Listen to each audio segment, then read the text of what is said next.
L'ozone de la couche d'ozone, celle qui nous protège des rayonnements ultraviolets, elle est située dans la stratosphère, entre 10 et 40 km d'altitude, on va dire.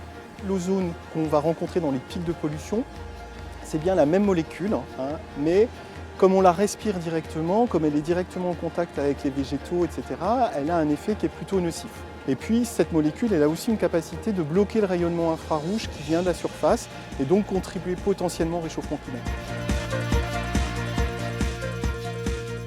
Pour que l'ozone soit formé, il faut qu'il y ait des atomes d'oxygène dans l'air. Et en fait, il n'y en a pas habituellement dans la troposphère, dans les basses couches de l'atmosphère, là où on vit.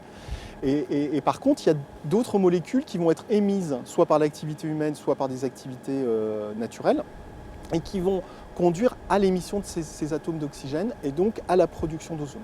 Donc typiquement, ça va être des oxydes d'azote qui vont être émis par la combustion d'énergie fossile, par exemple. Donc typiquement en ville, ça va être la circulation automobile, ça va être le milieu industriel, les incinérateurs, etc.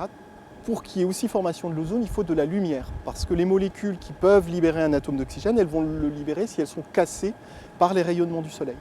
Donc c'est pour ça qu'on va rencontrer ces pics de pollution, principalement en été, parce qu'il y a beaucoup de lumière, et puis parce qu'on va rencontrer aussi des conditions météorologiques spécifiques, où l'air va être prisonnier au-dessus de la ville, et il va y avoir accumulation des molécules qui peuvent conduire à la formation d'ozone. Les conséquences des fortes quantités d'ozone à la surface du globe, c'est dangereux pour la santé.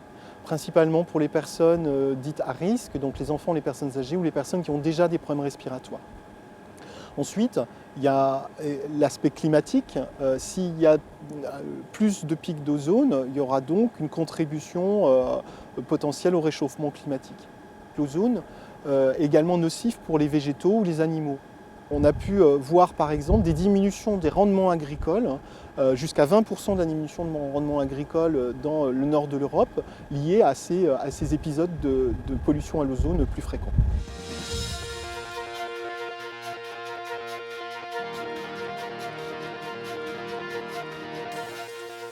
YASI, c'est un instrument optique qui est embarqué sur un satellite.